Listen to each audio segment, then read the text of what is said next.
Les cliquer, petit avertissement en voix off concernant la vidéo que vous allez visionner. Je vais parler de nudité féminine, mais aussi de nudité masculine. Je vais vous parler de la pratique très bizarre du bondage en photographie, consistant à attacher des parties de corps, voilà. On va aussi aborder le sexy. Alors le sexy plutôt féminin, et donc de lingerie et autres. Je voudrais aussi mettre l'accent dans cette vidéo sur la technique de l'emmaillotage concernant les photos de nouveau-nés, qui est très souvent sujet à controverse. La vidéo va donc comporter eh bien, des propos ou des illustrations, des images qui peuvent assez perturber, voire rebuter pour certains ou certaines. Je ne sais pas, c'est pour ça que je fais un avertissement. Je veux ici montrer simplement les dérives que l'on peut trouver dans le milieu de la photographie, puisqu'il y en a et il y en a pas mal. Je veux mettre le doigt sur certaines pratiques, certaines propositions de photographes qui sont vraiment très discutables. Merci de votre compréhension, les cliquets, et je vous souhaite un très bon visionnage.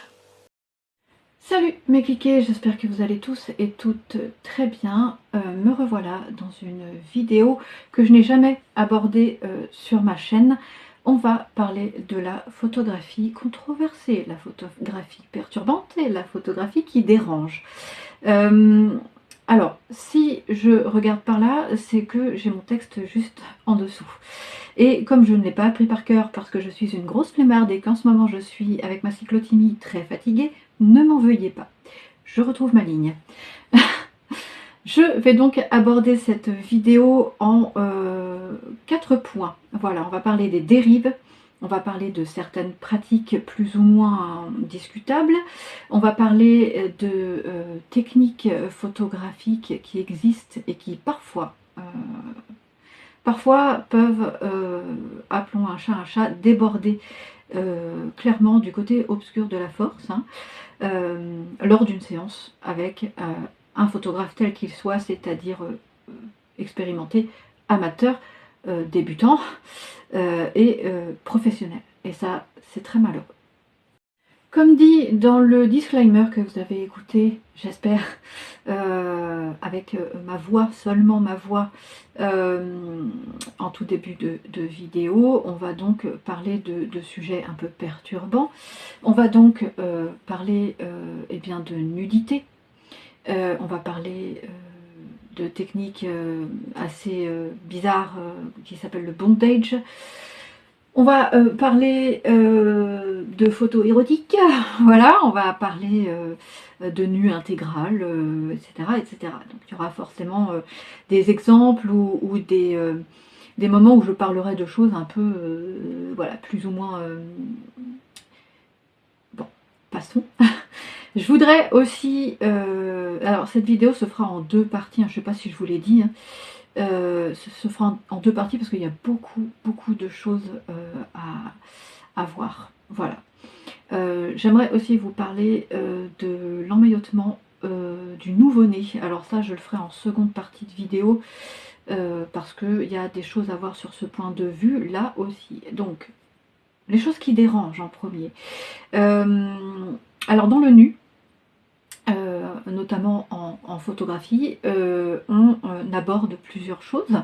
On va aborder le nu artistique, on va aborder le nu subjectif, on va aussi aborder le semi-nu, c'est-à-dire en culotte topless ou en soutif et topless en bas, hein, voilà par exemple. Hein.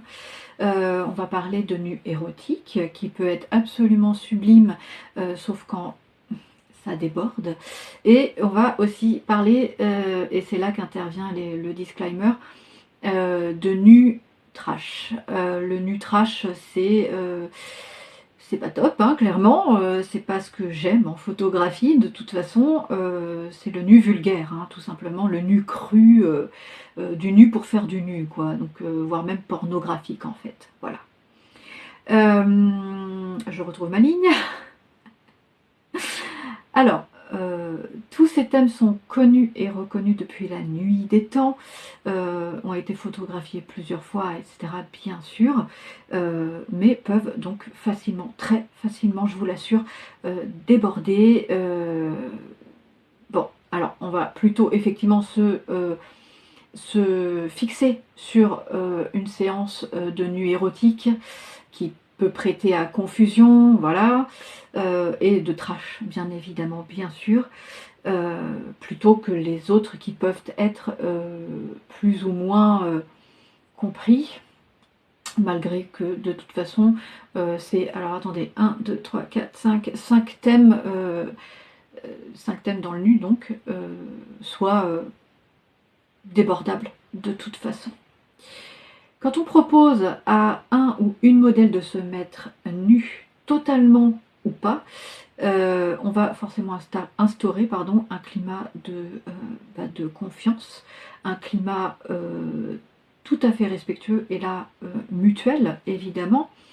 Pour ma part, et quand j'aborde un sujet comme ça avec un ou une modèle, alors je n'ai pas fait de nu masculin pour le moment parce que il m'est arrivé des choses.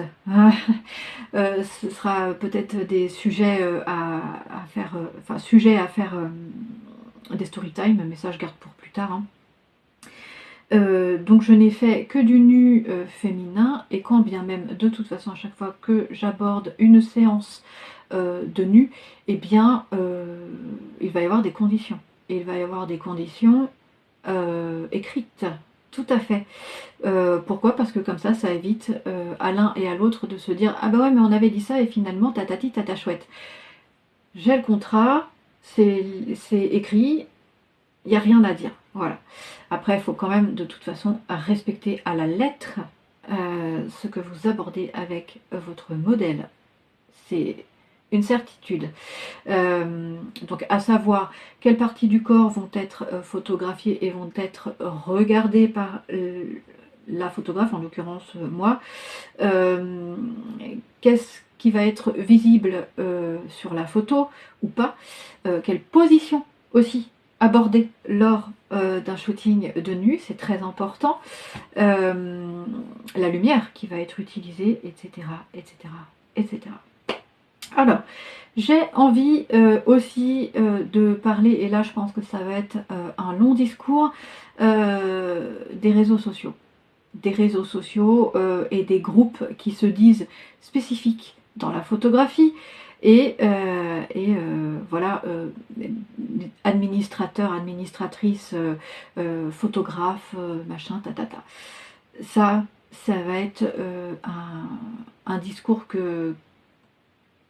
plus ou moins long parce que j'ai vraiment l'impression des fois qu'on nous prend vraiment pour des billes. J'ai fait un constat très clair, très net concernant les groupes Facebook qui se disent notamment spécifiques en ce qui concerne la photographie. Alors, il y en a plein. Il y en a à revendre sur Facebook, pour ne pas le citer, n'est-ce pas? Je ne vais pas parler de groupes qui proposent des concours, qui proposent des défis photographiques. Il n'y a pas beaucoup sujet à parlementer sur ce genre de groupe, donc je vais passer très vite dessus. En revanche, je vais vous parler plutôt des groupes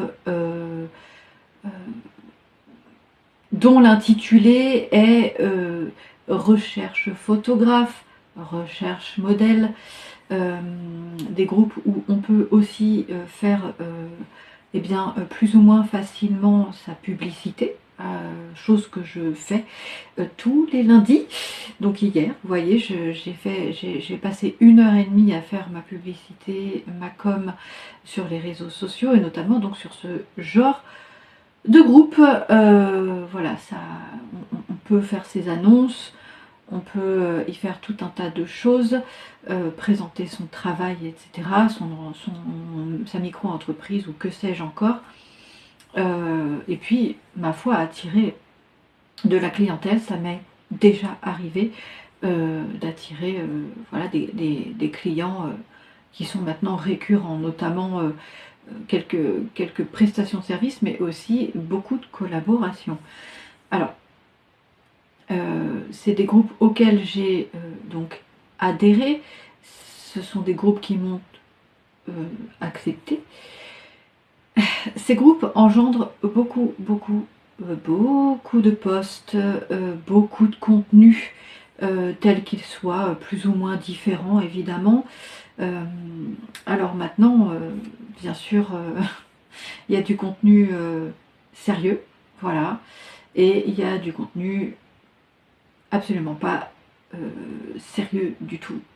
Et c'est de ça dont on va parler, puisque c'est le sujet de la vidéo d'aujourd'hui. On va parler de voyeurisme, on va parler de m'as-tu vu, on va parler de sex editing. Qu'est-ce que j'entends par le sex editing? C'est le fait de s'exposer soi-même ou d'exposer quelqu'un d'une manière un peu subjective et d'une manière des fois franchement sous-entendue. Voilà.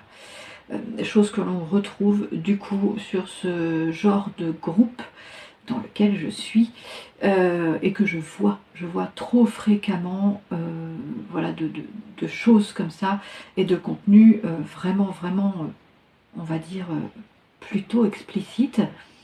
Je vais vous laisser, je pense, quelques exemples à l'instant T, comme ça vous allez comprendre de quoi je parle.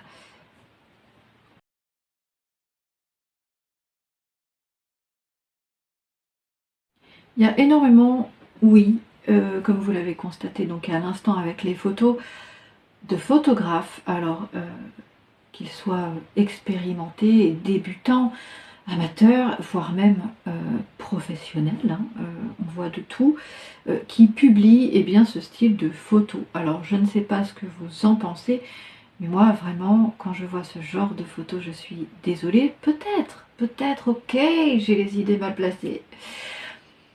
Bon, ça s'appelle un point d'interrogation et je voudrais d'ailleurs, si vous avez le temps, en commentaire, si ça vous intéresse aussi, en commentaire que vous, voilà, que vous me mettiez votre pensée par rapport à ça, ce que vous en pensez en fait, je m'exprime mal mais vous m'avez compris. Alors il y a les photographes, mais il y a aussi les modèles. Voilà. Et je suis désolée, je n'ai pas envie de faire de controverse moi non plus, ni de sexisme, ni de féminisme, mais on va retrouver beaucoup, je suis désolée, hein, beaucoup de modèles féminins qui s'exposent de manière tout autant subjective et tout autant, franchement, des fois, ouais, on est toujours dans le sous-entendu, quoi. Vraiment, je suis désolée, mais je vais aussi, là, maintenant, vous mettre des photos à titre d'exemple. Vous allez voir ce que je vois un petit peu tous les jours par rapport aux modèles et pas par rapport aux photographes, puisque les photographes, vous les avez déjà vus, eh bien, on va faire un petit retour en arrière, mais vous les avez déjà vus à l'instant. Je vais vous mettre eh bien, des photos de modèles, donc des modèles qui recherchent des photographes, et vous allez voir que j'ai pas tort,